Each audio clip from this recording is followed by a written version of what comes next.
Agung, tempat tahta Sang Dewata, menjadi sumber kemakmuran dan spiritualisme masyarakat Bali, berdiri menjulang. Dipercaya sebagai pintu pencapaian keagungan Dewata. Seperti makhluk hidup, Gunung Agung dan gunung berapi lainnya juga tumbuh beraktivitas, mengikuti siklus kehidupannya sendiri.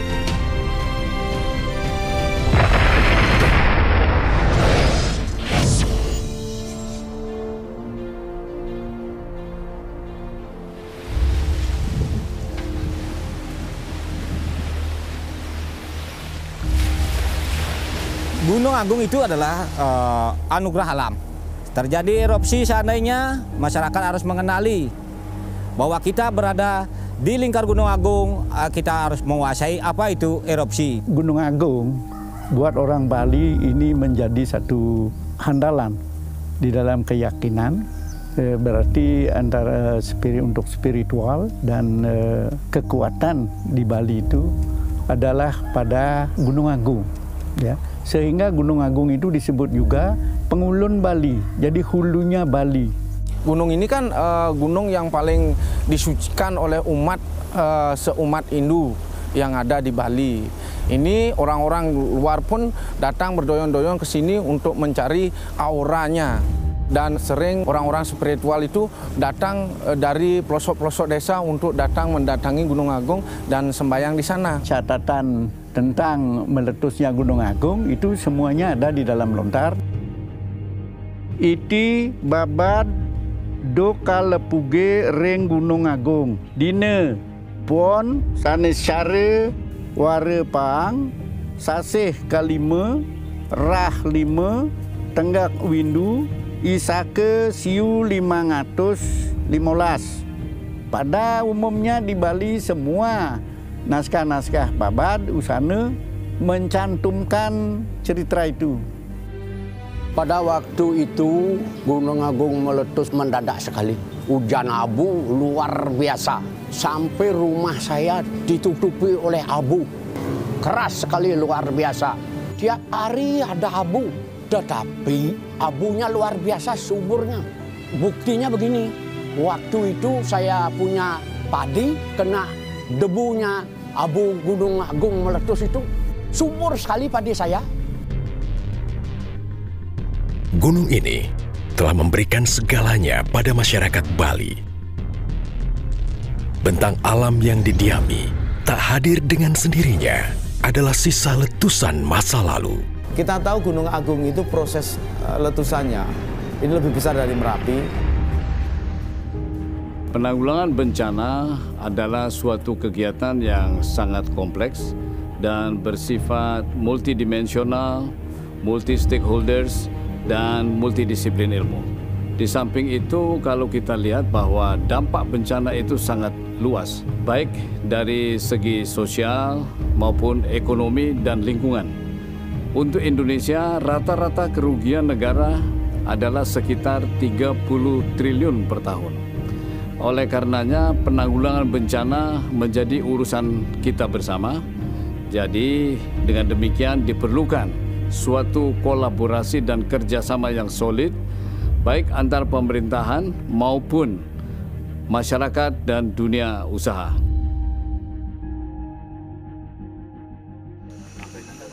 Untuk kesiapsiagaan kami telah menyiapkan namanya peta kawasan rawan bencana KRB. Ini petanya ya, ini dibuat berdasarkan sejarah erupsi Gunung Agung. Yang berbentuk lingkaran ini adalah bahaya-bahaya produk lontaran ya, itu balistik ya. Itu bisa berupa batu wijar, bisa berupa pasir, kerikil kayak gitu ya, lapili dan sebagainya.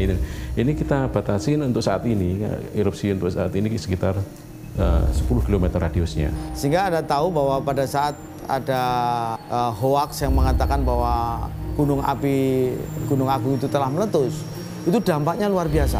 Dan ini kerugian besar sekali bagi pemerintah karena ternyata sudah terjadi pembatalan booking pariwisata di Indonesia, hotel segala. Awalnya ketika dinaikkan status awas pada September 2017, masyarakat panik karena mereka masih memiliki pengalaman letusan tahun 1963. Sehingga masyarakat yang harusnya mengungsi 70.000 pada saat itu jumlahnya mencapai 185.000.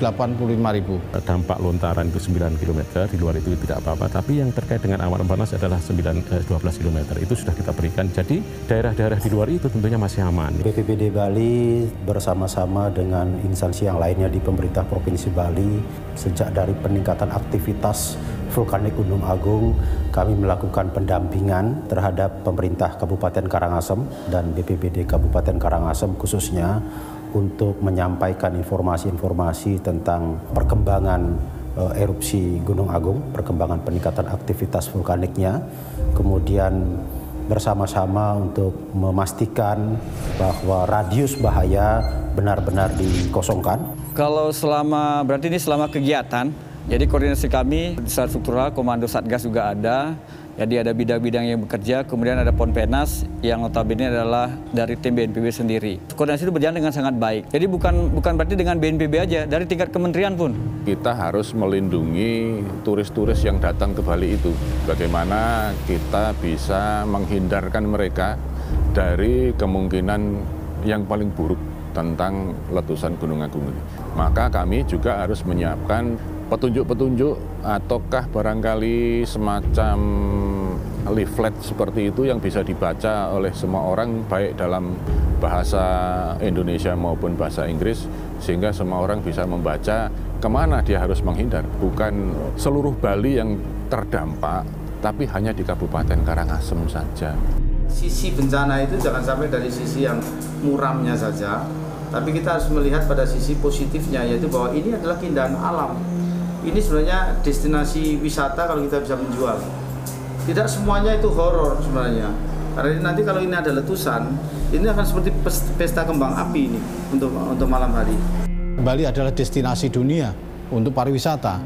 Nah, ini bisa kita kembangkan sebenarnya pariwisata ke Gunung Apian. Selama para wisatawan menempati daerah-daerah yang aman, mereka pasti akan melihat fenomena bagaimana letusan suatu gunung, bagaimana luncuran awan panas, bagaimana lava dan sebagainya, yang itu tidak mereka temukan di tempat lain.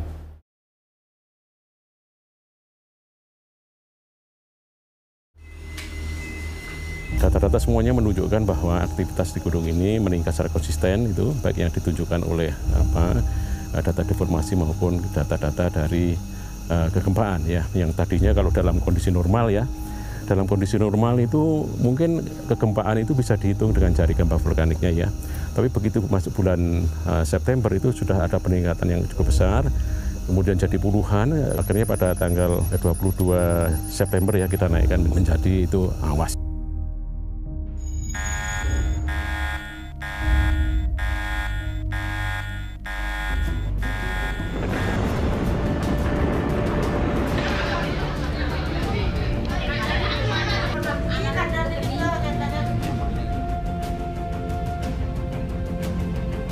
Bapak tidak bisa memastikan, barangkali bisa memberikan antisipasi jika terjadi erupsi. Terima kasih Pak.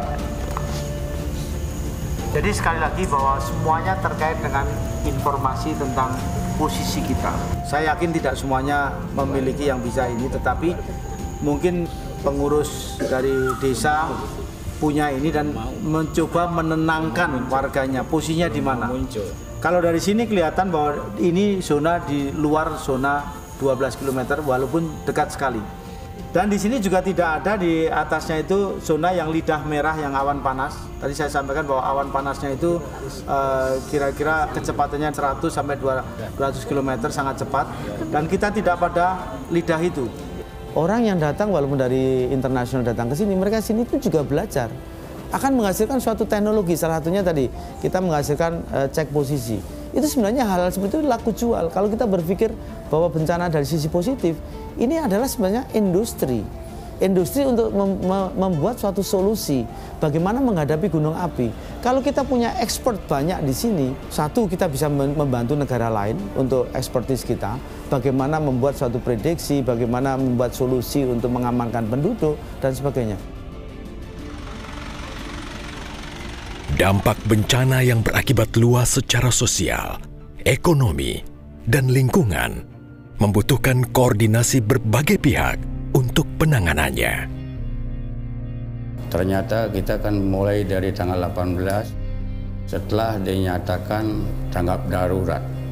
Tapi dari sisi itu kita sudah secara terus-menerus untuk menyiapkan personel dan peralatan sehingga tanggal 19, 20 sampai batas tanggal 22 itu meningkat lagi dari status siaga menjadi awas. Ketika pemerintah daerah sudah mengeluarkan SK tentang penetapan status darurat bencana, maka sebenarnya seperti BPBD atau BNPB itu sudah punya fungsi komando, salah satunya adalah di dalam rangka memerintahkan sektor atau lembaga lain yang punya kapasitas untuk penanganan darurat bencana.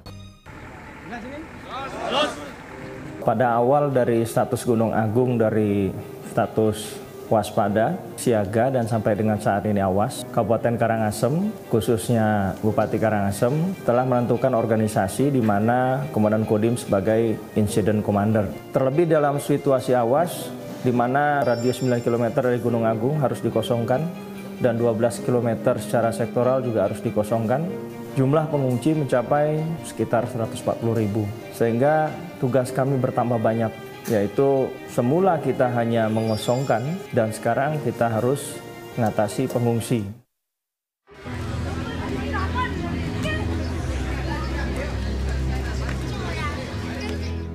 Dampak sosial dari bencana seperti pengungsi menjadi salah satu yang utama.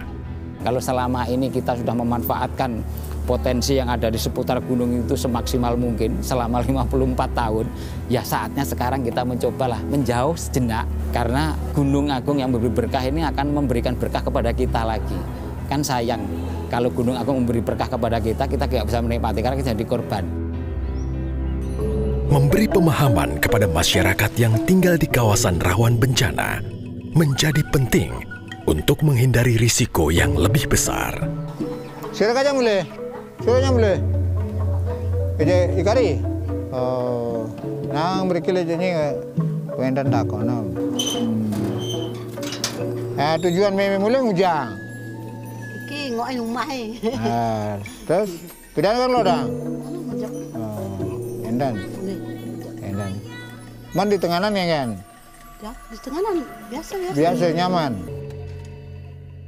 Pidan kan lo dah. Nah ini. Harapan diange kenang jerone, mudah-mudahan ini tidak terjadi apa-apa. Setidaknya harus kembali. Apa yang menjadi imbauan pemerintah, itulah yang kita ikuti. Hamparan kesuburan dan berkah keindahan alam menghidupi setiap generasi masyarakat Bali. Di sini, BNPB berperan sebagai komando untuk penanganan darurat bencana. BNPB memiliki kebijakan. Bagaimana di dalam pengembangan sistem peringatan dini bencana adalah memadukan satu kearifan lokal dan satu lagi adalah ilmu pengetahuan dan teknologi. Sehingga informasi tadi diterima oleh masyarakat dan masyarakat lebih mudah memahami, kemudian mereka mengikuti semua saran atau perintah rekomendasi dari pemerintah. Dalam dimensi pemerintah, penanggulangan bencana itu dilaksanakan secara berjenjang. Artinya bahwa pemerintah kabupaten, pemerintah kota adalah the first responder atau penanggung jawab utama dan yang terdepan. Sedangkan pemerintah provinsi akan memberikan dukungan atau pendampingan berupa sumber daya yang diperlukan oleh kabupaten dan kota tersebut. Sedangkan untuk pemerintah pusat, dalam hal ini kementerian dan lembaga, itu semuanya juga bergerak bersama-sama untuk memberikan pendampingan dan pengerahan sumber daya yang dibutuhkan oleh daerah. Khusus untuk BNPB, maka BNPB akan memberikan pendampingan berupa administrasi dan manajemen kedaruratan bencana, lalu dukungan atau pendampingan berupa pendampingan keuangan, logistik dan peralatan, serta keahlian-keahlian khusus. Tanggal 22 malam, itu masyarakat 200.000 menyebar di 9 kabupaten kota. Kami pastikan untuk bisa memfasilitasi tempatnya. Berkomunikasi dengan semua camat, semua kepala desa, by telepon, dan juga kepada kliang-kliang banjarnya untuk bisa menyiapkan, meminjamkan banjar-banjar, lapangan, dan juga gedung-gedung yang tidak dimanfaatkan saat itu kami siapkan untuk kebutuhan masyarakat yang mengungsi. BNPB berusaha menjembatani berbagai persoalan dan memberikan edukasi serta solusi kepada masyarakat.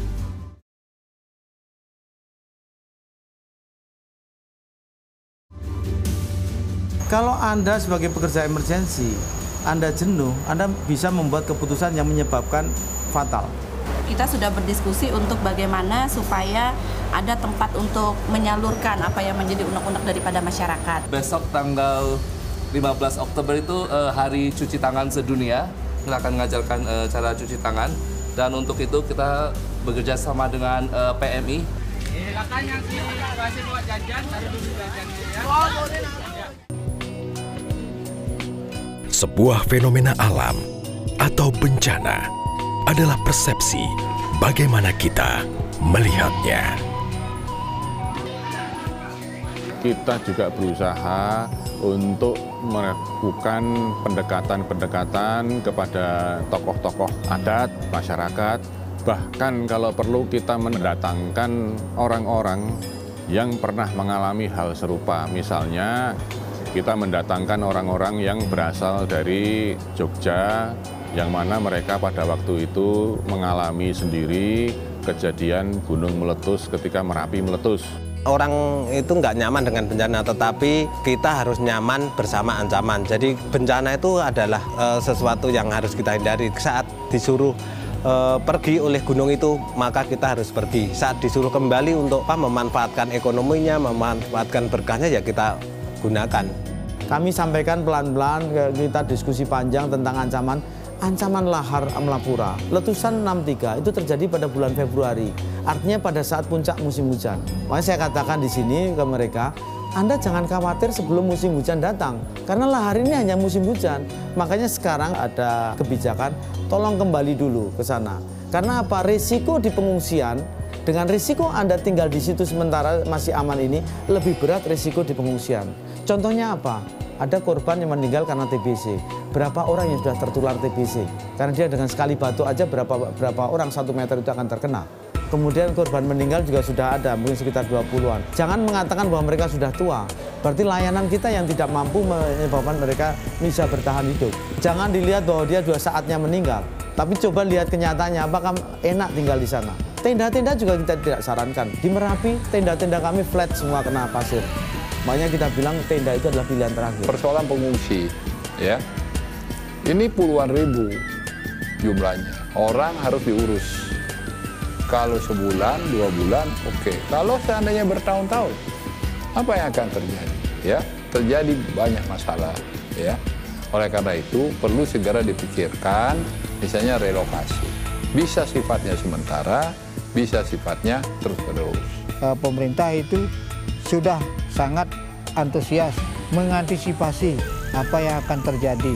Sudah diprediksi sebelumnya. Menurut kami cukup baik dan ini adalah suatu pencegahan agar tidak terulang kembali seperti yang terjadi pada tahun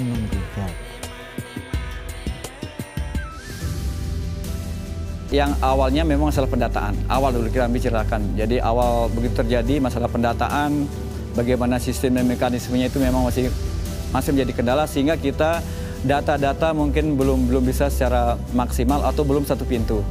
Akhirnya seiring dengan berjalannya waktu ada pembinaan dari BNPB, ada sistem dan program yang diberikan sehingga data ini sudah bisa akurat menjadi satu data yang bisa kita pakai bersama-sama. Aset yang cukup menarik adalah kita ambil salah satu contoh saja sapi. Sapi inilah yang menyebabkan masyarakat itu naik turun. Kalau pagi dia naik dengan asumsi karena tidak paham risiko, dia nanti kalau ada letusan bisa lari pakai sepeda motor yang sudah siap. Tapi bisa Anda bayangkan tadi yang saya ceritakan di awal tadi, bahwa luncuran ini bisa hanya 3 menit saja sampai bawah. Kecepatannya seberapa sepeda motor itu, kecuali kalau dia bisa terbang. Lain ceritanya itu. Orang Bali itu terikat sekali kepada tanah yang dia tempati secara turun-temurun, terikat kepada adat istiadat. Di Bali ada juga desa Pakraman yang tidak mudah bagi mereka untuk pindah. Nah ini juga harus diperhatikan baik-baik. Dalam menghadapi ancaman erupsi Gunung Agung ini ada beberapa tantangan yang mencolok. Jadi yang pertama itu adalah pemahaman masyarakat terhadap bahaya erupsi itu masih belum merata. Lalu yang kedua adalah perihal komunikasi publik. Bagaimana informasi early warning ini bisa disampaikan kepada seluruh masyarakat, dipastikan bahwa semua masyarakat memahami dan mengetahui serta tahu bagaimana merespons informasi tersebut. Pembentukan Pasebaya ini pertama karena merasa kesamaan nasib kami di lingkar Gunung Agung ya di 28 desa ini. Akhirnya ketemu dengan Pak Wisnu dari BNPB yang memfasilitasi kami dan akhirnya terbentuklah Pasebaya, rasa kebersamaan, rasa duka kami yang kami hadapi selama hampir sebulan di pengungsian dan baru kami menyadari bahwa sesungguhnya kami selama ini hidup di bawah kaki gunung, kami tidak pernah memperhatikan hal tersebut. Yang paling utama adalah saudara-saudara kita, para pengungsi itu dapat kembali ke kampung halaman masing-masing. Dan saya percaya bahwa BNPB sebagai koordinator dari pemerintah pusat dapat melakukan tugas dan fungsinya dengan sebaik-baiknya untuk membantu masyarakat dalam proses kembali ke kampung halaman masing-masing. We have seen no trouble from the volcano. We heard about it before we got here, and there are no issues for tourists, for anybody with the volcano. I think it was the media made too much of it, and as a result, we're having a great time. There's hardly anybody here, but I think for the people of Bali, more people should come. It's so beautiful and wonderful. Yes, very safe. We've had no problems, and we're enjoying ourselves thoroughly. Saya atas nama pribadi dan juga pemerintah Kabupaten Karangasem mengucapkan banyak terima kasih dengan kehadiran BNPB, pemerintah pusat dan juga provinsi dan kabupaten kota terkait dengan pelayanan terhadap masyarakat pengungsi benar-benar dapat terjaga dengan baik. Kepada BNPB tentu saja kita sampaikan apresiasi dan terima kasih yang sebesar-besarnya karena perhatian yang sangat cepat dan baik, ya. Cepat, reaksinya cepat sekali, begitu juga baik. Artinya pelaksanaan penanggulangan bencananya benar-benar sistematis, teratur, dan efektif dan efisien. Secara garis besar dapat saya sampaikan di sini bahwa dari pengalaman penanganan erupsi Gunung Agung ini banyak pembelajaran yang kita dapatkan. Sehingga menambah wawasan dan pengetahuan bagaimana kita menangani gunung api. Dari kunci keberhasilan penanganan ini adalah antara lain, yang pertama adalah budaya lokal. Yang kedua adalah partisipasi masyarakat. Yang ketiga adalah koordinasi dan kolaborasi dari Pemda, mulai dari Pemkab sampai kepada provinsi dan pemerintah pusat. Lalu juga partisipasi dari dunia usaha. Jadi di sini menunjukkan bahwa kolaborasi antara pemerintah, masyarakat, dan dunia usaha sangat solid. Tentunya harapan ke depan dari pengalaman, dari pengambilan dokumentasi ini akan menjadi pembelajaran untuk penanganan erupsi gunung api di seluruh Indonesia.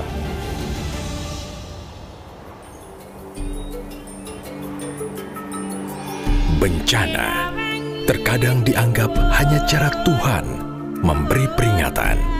Tapi lebih dari itu, bencana bisa dilihat sebagai sebuah ilmu pengetahuan bagi orang yang sadar dan paham.